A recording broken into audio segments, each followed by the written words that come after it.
No need for introductions like, hey, welcome to the C-47.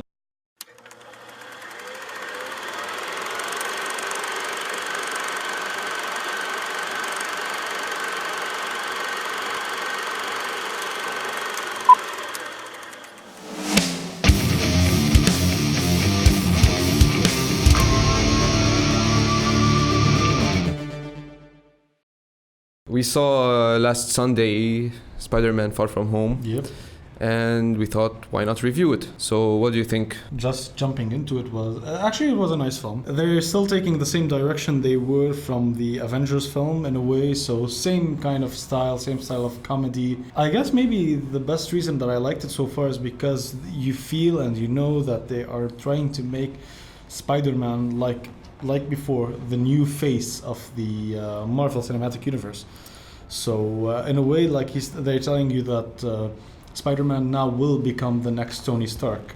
And you see that communication, like that idea happening a lot during the film. Yeah. But of course... It was the main theme of the film, like, will Peter Parker take Tony Stark's place? Exactly. And I guess the characters that, like the villain that they included this time was a really great villain. I loved him. This is one of the best Spider-Man villains, and this is one of the trickiest villains that you can ever make a film where he's included in it. Just want to clarify something. Yeah. I'm a huge Spider-Man nerd. Same here. Since I was a kid, I used to buy those comic books, and they were in Arabic, unfortunately. But mine were in English. Yeah, I read them anyway. I think Spider-Man is very like free character because I love the web swinging and his spider sense and like Superman, for example, or other superheroes. I think that they are overpowered. They are overpowered, and the way they do their superhero acts are way more... They're dumb. Yeah. Like they're so fucking powerful, and suddenly you see that they are facing issues that I don't know.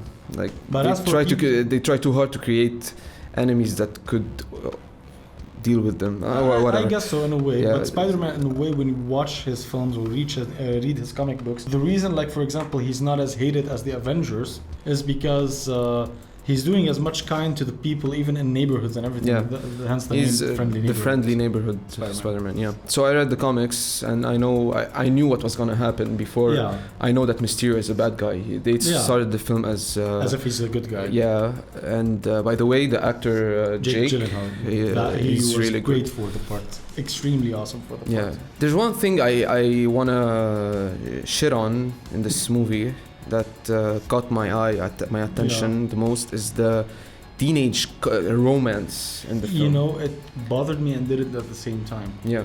Because the character, the way the teenage romance was happening, Geddy's right about this. The thing is that the teenage romance is like taking over the superhero kind of film. So all it is now is how Peter is going to impress MJ. For me, what pisses me off is the changing in characters' names. Even from Homecoming, like for example, MJ in the movie, she's called Michelle. It's not Mary Jane? No.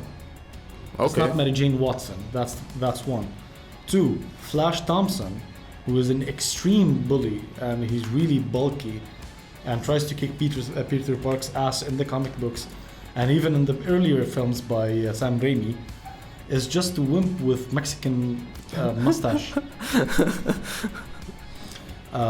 So that's what I didn't like much. They're changing so much in the characters. But as you're saying, that it stops you completely from realizing it's a superhero movie and just becomes a romance, a teenage romance. It's nice to include, like, all teenagers go through these moments. And it is known in the Spider-Man universe, like the MJ...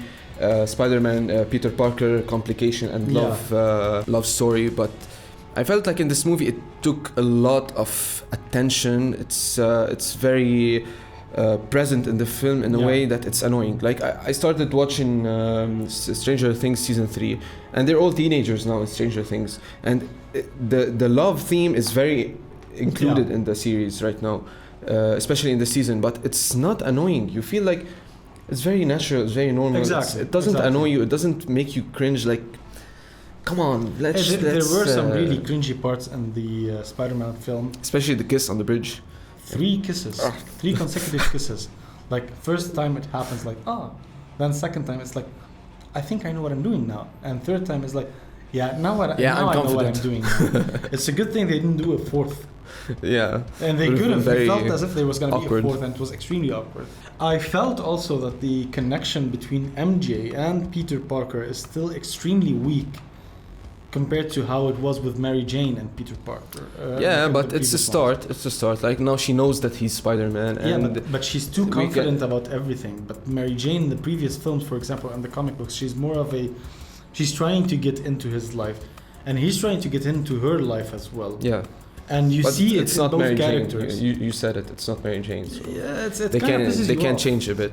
Oh, the visuals when Mysterio starts when he gets into yes, Peter Parker's brain, like when the illusion starts. Yes. Oh my God. There were some great animations, like they show you that he's tricking Peter Parker's mind, and it's within the same location. Like It was so really good, nice. man. Like imagine you'd be in a room like this one, but he'd make you feel like you're in a multiverse, and he plays with your mind because of that, and he shows you different versions of you, and then he appears in front of you. I think you're gonna punch him, and you punch a wall. Yeah. Which happens a lot, Yeah.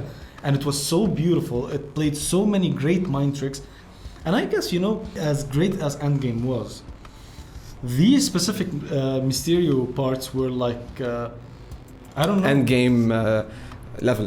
They were Yeah. for an independent film about one superhero. They were very much Endgame level. I was And dancing. yeah. Yeah. You watched it in 3D. Yeah. I didn't. And the sound. The sounds were great. I watched it in 5.1. Nice. It was really nice. I love the sound of this No, movie. yeah, it was fucking awesome. I loved the film. There's no scheduled Spider-Man film anytime soon. Exactly. Not in 2020, not in 2021, 22, or 3. Nothing has been revealed yet. The next Marvel Universe movie, which I guess they're considering as the end for the Infinity Saga, is a Black Widow film. No, the Infinity Saga ended. It just started a new saga I with guess so, yeah. Spider-Man Far From Home. Yeah. This is Spider-Man Far From Home is the new Marvel Cinematic But the reason I'm Universe. saying It's about the that first one. is because of Endgame when Romanoff dies. Yeah. Black Widow. Yeah. But they're doing a Black Widow film now. It's a prequel, I guess. Yeah. Like she stayed. Yeah. Scarlet's hot. Yeah. So, what's your rating? Over you 10. know, it was a nice film. I guess when you see Spider-Man, it's the exact equivalent of Iron Man 1 and 2. That's the point. Like they want to. The whole cinematic universe started with Iron Man 1. Yeah. And now the whole first era ended, and it started again with Spider-Man Exactly. Far From Home. Yeah. They're saying that Spider-Man is the new Peter Parker, and Yeah, I was about to say that about his communication with Happy Hogan, and Yeah. it's like it's beautiful. it's nice. It's really nice. I like how he confronts him about his aunt. I rate this movie over 10. Say your score first. It's 7. I think I give it a 7 too. I would give it an 8 if it wasn't Same here. that filled with teenage romance, Exactly. awkward teenage romance. Yeah. But the visuals were very Yes, they beautiful, were. and the story is really nice. And yeah. No, I'm not doing that. All right. See ya.